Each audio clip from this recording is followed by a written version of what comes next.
Welcome to the lesson on probability, a theoretical approach. At the end of this lesson, you will be able to distinguish between experimental and theoretical probability. You will also be able to calculate the theoretical probability of an event. Meet Mr. Gamerman, the biggest fan of board games in the whole world. From Ludo to Monopoly, he loves them all. There is one thing Mr. Gamerman hates about all board games. That is, trying to get a 6 on the first roll of a die. He always seems to roll a number other than 6. But he always wants to get a 6 on the first roll. What are the chances or probability of him rolling a 6? Mr. Gamerman is determined to find the answer. He performs an experiment in which he rolls the die and records the number he gets each time. To get reliable results from his experiment, Mr. Gamerman rolls the die dozens of times. No, make that hundreds of times. Actually, make that a few thousand times.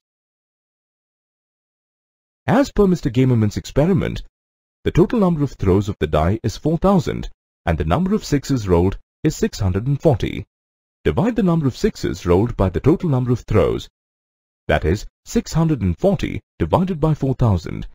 The result obtained is 0.16, which is equal to approximately 1 upon 6.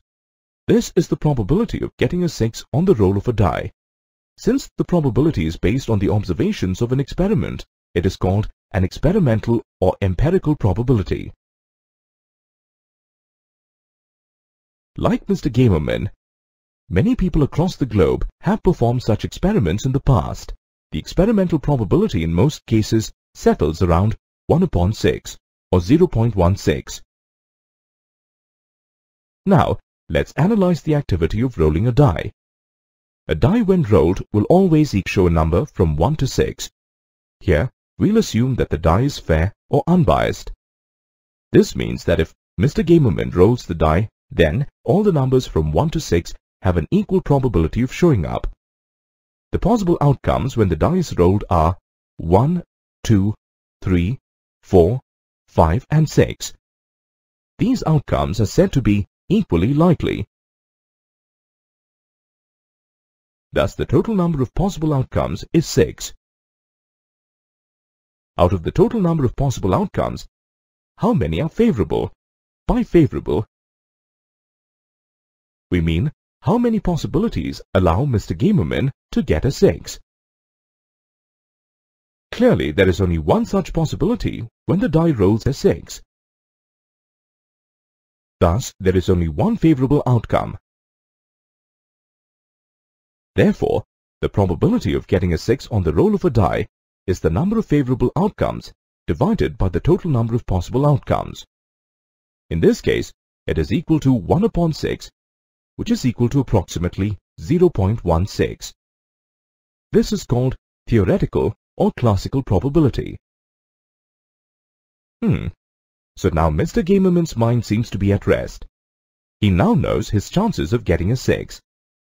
Please note that as the number of observations in an experiment increases, the experimental probability gets closer to the theoretical probability. Let's move on to learn more about calculating theoretical probability.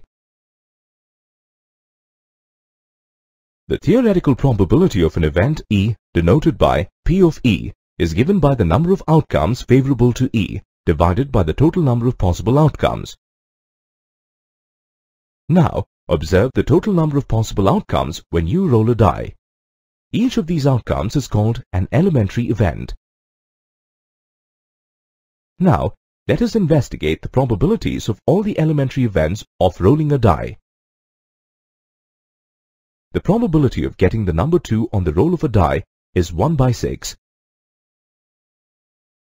The probability of getting the number 5 on the roll of a die is again 1 by 6. Similarly, we can show that the probability of getting any number 1, 2, 3, 4, 5 or 6 on the roll of a die is 1 by 6. What does this indicate? This indicates that the sum of the probabilities of elementary events of an experiment is 1. Now, let us get back to the probability of getting the number 1 on the roll of a die. As you already know, the probability of getting the number 1 on the roll of a die is 1 by 6. Now, let's consider another event. What is the probability of getting a number other than 1 on the roll of a die? The total number of possible outcomes when we roll a die is 6. In this case, the number of favorable outcomes is 5. Thus, the probability of getting a number other than 1 on the roll of a die is 5 by 6. Let us represent this event as 1 bar. Now, let us compare the probabilities of the last two events. Note that you cannot get 1 and a number other than 1 at the same time when you roll a die. The two events 1 and 1 bar shown here are mutually exclusive. That is, the events can only happen in the absence of each other. Such events are called complementary events. The sum of the probabilities of two complementary events is always equal to 1. Now, let us find the probability of getting the number 10 on the roll of a die. As you know by now, the total number of possible outcomes when you roll a die is 6. How many favorable outcomes are there on getting the number 10? Clearly, it is 0, since a die only has the numbers 1 to 6. So, the probability of getting a 10 on the roll of a die is 0. An event having 0 probability of occurrence is called an impossible event. Next, let's find the probability of getting a number less than 10 on the roll of a die. As you know by now, the total number of possible outcomes when we roll a die is 6.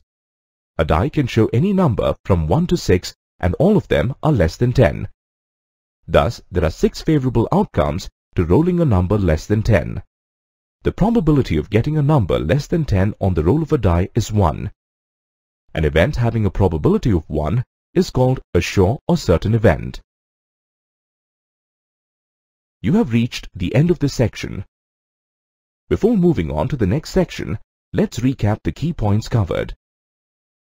The theoretical or classical probability of an event E, denoted by P of E, where P of E is equal to the number of outcomes favorable to E divided by the total number of possible outcomes. Here, it is assumed that the outcomes of the experiment are equally likely. The probability of a sure event or certain event is 1. The probability of an impossible event is 0. The probability of an event E is a number P of E such that 0 is less than or equal to P of E, which is less than or equal to 1. An event with only one outcome is called an elementary event. The sum of the probabilities of the elementary events of an experiment is 1. For any event E, P of E plus P of E bar is equal to 1, where E bar stands for not E. E and E bar are called complementary events. Experimental probability gets closer to the theoretical probability as the number of observations increase. Hope you enjoyed this session.